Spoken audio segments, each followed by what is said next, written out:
នៅក្នុងបេះដូងនៃប្រាសាទអង្គរបុរាណដែលជញ្ជាំងថ្មបានខ្សឹបប្រាប់រឿងនិទានអំពីស្ដេចដែលគេបំភ្លេចចោលការសម្ដែងដ៏ពិសិដ្ឋមួយនឹងចាប់ផ្ដើមព្រះច័ន្ទព្យួរលើមេឃបញ្ចេញពន្លឺពណ៌ប្រាក់លើចម្លាក់ដ៏ប្រណិតរបស់ប្រាសាទដែលអ្នកឧបាម Celestial ត្រូវបានកកក្នុងថ្មជារៀងរហូតយប់នេះអប្សរាពិតប្រាកដនឹងនាំឲ្យមានជីវិតសុខាជាកូនពៅក្នុងចំណោមអ្នករាំបានដកដង្ហើមធំពេលនាងឈរនៅខាងក្រោយច្រកចូលប្រាសាទក្លិនផ្កាម្លិះនិងធូបឆេះពេញខ្យល់នាងបានហ្វឹកហ្វឺនជាច្រើនឆ្នាំដើម្បីសម្ដែងក្នុងរបាំដ៏ពិសិដ្ឋនេះដើម្បីតំណាងឲ្យសត្វ Celestial ដែលធ្លាប់មានឋានសួគ៌និងប្រទានពរដល់អាណាចក្រខ្មែរ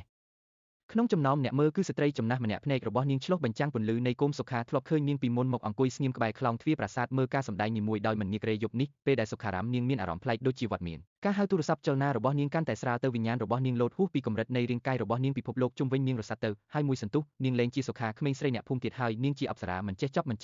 ហើយ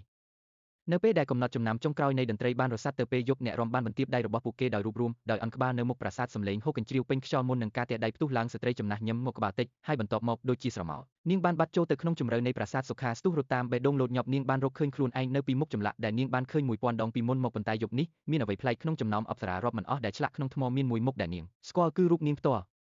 ហើយក្នុងពេលនោះនាងបានយល់របាំនេះមិនមែនគ្រាន់តែជាការសម្ដែងប៉ុណ្ណោះទេវាជាស្ពានរវាងអតីតកាលនិងបច្ចុប្បន្នកាលរវាងជីវិតរមែងស្លាប់និងព្រះព្រលឹងនៃអប្សរានៅតែរស់នៅក្នុងអ្នកដែលគោរពរឿងរបស់ពួកគេចលនារបស់ពួកគេគុណរបស់ពួកគេនៅពេលដែលសុខាបានឈានជើងចូលពន្លឺព្រះច័ន្ទវិញនាងដឹងថានាងនឹងរាំម្ដងទៀតមិនមែនសម្រាប់តែទស្សនិកជនប៉ុណ្ណោះទេប៉ុន្តែសម្រាប់វិញ្ញាណដែលមិនដែលចាក់ចេញពិតប្រាកដ